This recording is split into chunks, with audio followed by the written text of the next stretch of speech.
Salve progressistas, Clayson. Vamos falar hoje um pouquinho sobre essa posse do governo Bolsonaro. Ontem nós tivemos a posse do presidente e nós tivemos a cobertura, né, de todos os veículos de comunicação. Ontem também tivemos a posse dos governadores de estado, então também tivemos uma cobertura a respeito disso. Alguns fizeram a sua posse no mesmo horário do governo Bolsonaro, outros fizeram antes, justamente para participar da posse do Bolsonaro, como foi o caso do Caiado. Enfim, nós tivemos aí então uma série de questões que aconteceram ontem, e uma delas, que eu considero a mais importante, é a reflexão sobre o que aconteceu realmente nessa posse. Muitas coisas que aconteceram ali nos dão ideia do que pode ser esses 4 anos do governo Bolsonaro.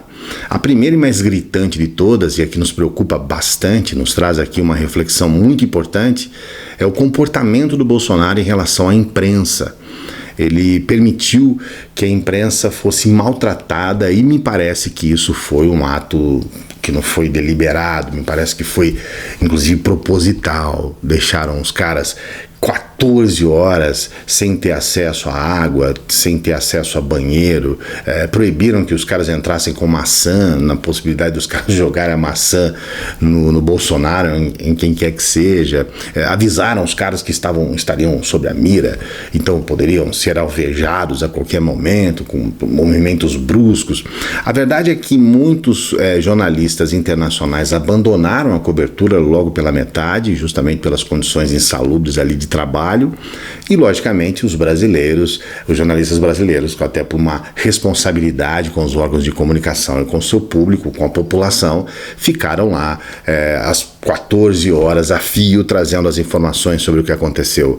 Esse caso não seria tão horrível, tão aviltante, se paralelo a isso o governo Bolsonaro não tivesse colocado certos privilégios, e essa é a palavra, privilégios mesmo, para certos veículos, que a gente nem pode chamar assim, né, para certos agentes de comunicação, que a gente sabe que são completamente obscuros, não só completamente obscuros, cara, são mentirosos e trazem as chamadas mentiras com muita frequência nos seus canais de YouTube, nos seus blogs. Então, se por um lado eles estavam coibindo e de certa forma até quase que prejudicando a ponto de tirar a oportunidade dos veículos oficiais de ter acesso à informação, por outro lado, eles estavam privilegiando estes veículos, esses agentes de comunicação obscuros que eles elegem como sendo os oficiais do governo Bolsonaro. E aí você tira a oportunidade de uma emissora que tem um alcance muito maior, por exemplo, como a própria Globo, que tem um alcance muito maior na população, para dar o privilégio a um canal como o de Nando Moura, ou como um Terça Livre da vida, né? E eles podiam andar livremente por todas as áreas, eles tinham uma identificação especial, acho que era um PIN, algo assim, e eles poderiam transitar e ter acesso a informações que aqueles veículos que estavam confinados numa área ali, praticamente, cara, é como se você chamasse as pessoas assim para visitar a sua casa e colocasse no porão. Cara, é uma coisa assim, foi algo que a gente não pode dizer que é revoltante, cara, porque parece até que era de se esperar até certo ponto. Mas é um ataque, na verdade. Então a primeira questão é essa. Então hoje você vai ver aí muitos canais neoconservadores, esses canais de apoio ao Bolsonaro, divulgando mensagens, divulgando imagens, divulgando áudio, algumas fotos e coisas que eles tiveram privilégio para captar, num ponto assim que nos parece completamente desonesto esse privilégio e desnecessário também. Então, esse é o primeiro ponto, sabe? Essa reflexão sobre como vai ser o comportamento do Bolsonaro em relação à imprensa e em relação àqueles que... Porque quando a gente fala de abrangência, o que eu quero dizer para você é o seguinte: a informação é um direito da população. Por que eu acredito que o que o Bolsonaro faz nessas questões é inconstitucional? Porque você, cidadão, eu, todos os cidadãos, têm um direito à informação garantido pela Constituição. Quando você priva um veículo e o jornalista, ao contrário, a nossa obrigação é essa, nós temos a obrigação mesmo de trazer a informação. No nosso caso, a gente não tem uma escolha. Por exemplo, eu, jornalista, eu tenho acesso a uma informação.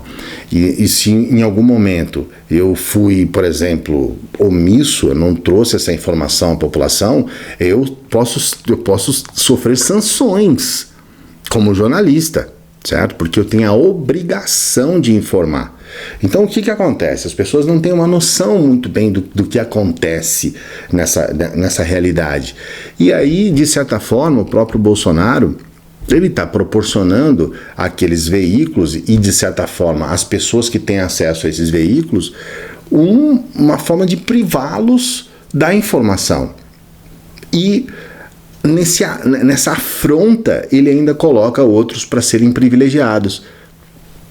Hoje você vai ver esses canais todos aí divulgando essas informações, as quais eles tiveram um privilégio, e eles vão fazer isso sem a menor vergonha, eles vão fazer isso na cara de pau, eles vão fazer isso como se isso fosse uma vantagem. Olha que maravilha, nós tivemos acesso privilegiado, como se ter uma vantagem dessa fosse algo nobre, como se fosse algo digno de elogio, quando na verdade isso demonstra um mau caratismo sem tamanho, uma falta de visão de uma realidade de mundo, especialmente dentro de um país democrático, completamente, sabe, é uma visão distorcida. Então, infelizmente, já de cara a gente percebe a limitação das pessoas em observar as coisas como elas realmente são. E aí a gente cai no discurso do Bolsonaro, que havia dois momentos de discurso. O principal foi o discurso para o povo que estava lá. Aliás, existe essa questão, porque eles queriam ultrapassar a quantidade de pessoas que havia quando o Lula foi eleito presidente, e eles não conseguiram isso. Dificilmente algum outro presidente vai conseguir isso. E se conseguir, a população vai ter aumentado muito até lá, para chegar nos 150 mil do Lula. O Bolsonaro, aqui, até onde se sabe, foi entre 100 e 110 mil. E muitas pessoas estão falando em 50 mil, 60 mil, enfim. Eu acho que isso são detalhes e são questões secundárias. O principal é o discurso do Bolsonaro, que mais uma vez fala para a plateia, joga para o povo. E aí fala sobre a questão que a gente sabe que não existe, mas é a questão que ele fala sobre ideologia de gênero. Ele traz novamente que vai acabar com o socialismo, com o comunismo. Um discurso extremamente alegórico dentro da situação que nós estamos vivendo no país, porque praticamente não tem a menor aplicabilidade dentro da realidade que nós estamos aqui, uma realidade que demanda uma série de questões que são muito mais profundas. Nós que estamos vivendo uma situação de desigualdade social sem tamanho aqui no Brasil, nós que estamos passando por uma situação de infraestrutura onde boa parte do país não tem sequer saneamento básico. A gente que está vivendo uma realidade da saúde completamente desestruturada em muitos aspectos. As pessoas não estão conseguindo ter acesso à saúde, e não só do ponto de vista de chegar lá realmente na ponta, que seria o pronto-socorro, mas é no sentido de ter acesso à sua própria consciência de saúde para que possa fazer alguma prevenção. Então a gente está vivendo uma situação completamente complicada, e a gente está vendo um discurso do Bolsonaro que, além de estar distante demais da realidade do Brasil, atende somente a uma certa parcela da população que está completamente hipnotizada. A verdade é que nós vimos aqui uma pesquisa do Datafolha que aponta que 63% da população realmente não aceita essa proposta de armamentismo, essa proposta do Bolsonaro, né? 63% da população, ou seja, com certeza absoluta, dentro desse espectro, nós temos pessoas que votaram no Bolsonaro e que não aceitam esse discurso do próprio Bolsonaro, e aí a gente vê essa distância que existe também. A gente sabe que existe um bloco duro de bolsonaristas, que são aqueles que defendem todas as maluquices, pena de morte, armamento, essa questão questão homofóbica, todos esses discursos. E a gente sabe que tem um outro público que é quase que notadamente somente antipetista mesmo, e que está torcendo para mudar alguma coisa, mas que está com o pé atrás em relação ao Bolsonaro. Tanto que ele começa o governo com uma possibilidade, aquela perspectiva, né, o chamado otimismo da população em relação ao governo. Esse otimismo está mais baixo do que aconteceu com o Collor, do que com o Lula e com a própria Dilma. Então a gente está vivendo um momento em que as pessoas estão muito mais preocupadas pela irresponsabilidade do Bolsonaro do que propriamente confiando 100% no que ele vai fazer e tudo mais. Apesar da gente saber que é um começo e apesar da gente saber que ainda tem muita coisa para acontecer.